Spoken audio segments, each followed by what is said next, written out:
This is nothing more than just a smear campaign. This company has been part of California's economy for over 100 years, thousands of jobs. Doesn't mean it's never made any mistakes, paid for those mistakes, but this demonizing of a company, I think I'm in a time warp or something, that I fell asleep and I woke up 50 years ago when we heard that kind of rhetoric. Well, we have a very, very broad set of people angry, well, very angry at this corporation. People from the left of the spectrum who don't produce anything except hot air. From its complicity in unspeakable human rights violations overseas against women, gays, laborers, and indigenous peoples, to its efforts to subvert U.S. foreign policy and deceive the courts, the public, and its own stockholders, Unical is emblematic of corporate abuse and corporate power run amok.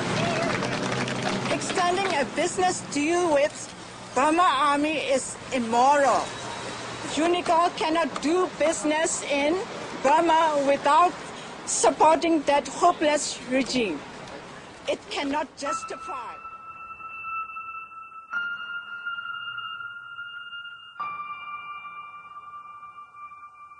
The curse for me has been the fact that in making these, documentary films, I've seen that they actually can impact change. So I'm just compelled to, keep making them. Yep, that's me, doing what I do. All year long, I give big companies a hard time. But at Christmas time, I like to set aside my differences and reach out to big business, like cigarette companies. Deck the halls with boughs of holly. I went to Littleton, Colorado, where the Columbine shooting took place. And I didn't know this, but when I arrived, I learned what the primary job is of the parents of the kids who go to Columbine High School. The number one job in Littleton, Colorado, they work for Lockheed Martin, building weapons of mass destruction. But they don't see the connect between what they do for a living and what their kids do at school or did at school. And so I'm kind of, up on my, high horse, thinking about this. And I thought, I said to my wife, we both are, sons and daughters of auto workers in Flint, Michigan.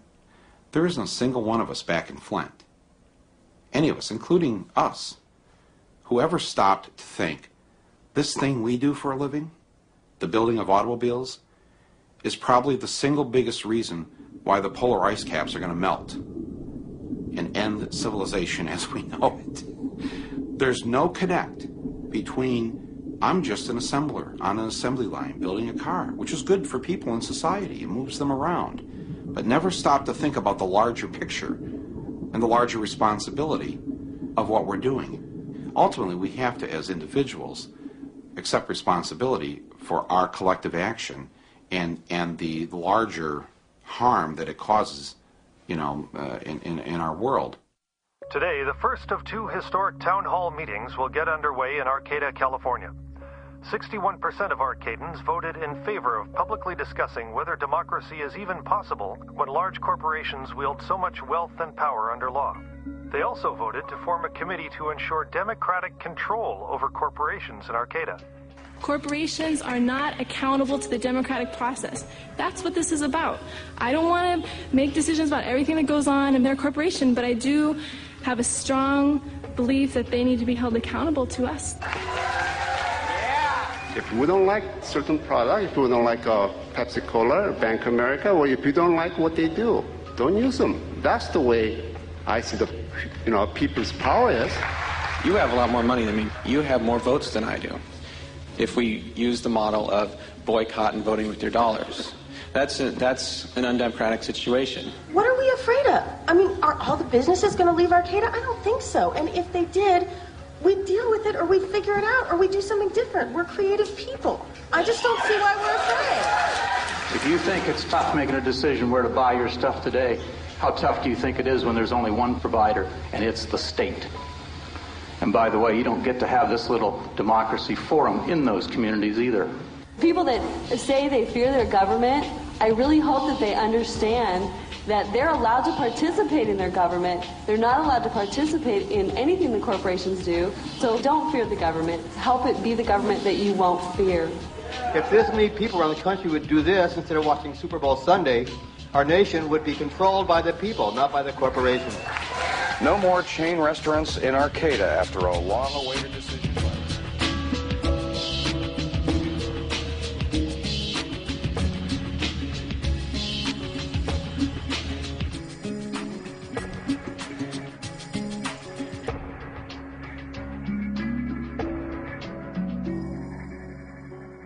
Over the past decade, we have been gaining ground.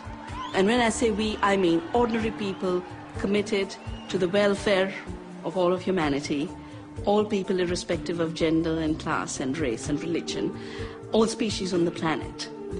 We managed to take the biggest government and one of the largest chemical companies to court on the case of Neem and win a case against them. W.R. Grace and the U.S. government's patent on Neem was revoked by a case we brought along with the Greens of Europe in Parliament and the International Organic Agriculture Movement. We won because we worked together. We have overturned nearly 99% of the Basmati patent of rice tech. Again, because we worked as a worldwide coalition. Old women in Texas, scientists in India, activists sitting in Vancouver, a little Basmati action group. We stopped the third world being viewed as the pirate, and we showed the corporations were the pirate.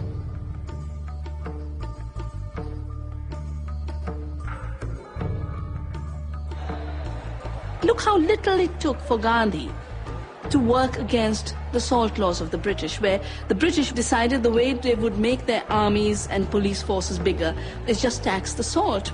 And all that Gandhi did was walk to the beach, pick up the salt, and say, nature gives it for free, we need it, we've always made it, we will violate your laws, we will continue to make salt. We've had a similar commitment for the last decade in India that any law that makes it illegal to save seed is a law not worth following. We will violate it because saving seed is a duty to the earth and to future generations. We thought it would really be symbolic. It is more than symbolic. It is becoming a survival option. Farmers who grow their own seeds, save their own seeds, don't buy pesticides, have threefold more incomes than farmers who are locked into the chemical treadmill, depending on Monsanto and Cargill. We have managed to create alternatives that work for people. There are many tools for bringing back community. But the importance is not the tools. I mean, there's litigation, there's legislation, there's direct action, there's education, boycotts, social investment. There's many, many ways to address issues of corporate power. But in the final analysis, what's really important is the vision. You have to have a better story. Do I know you well enough to call you fellow plunderers? There is not an industrial company on earth, not an institution of any kind, not mine, not yours, not anyone's, that is sustainable. I stand convicted by me, myself alone, not by anyone else, as a plunderer of the earth, but not by our civilization's definition.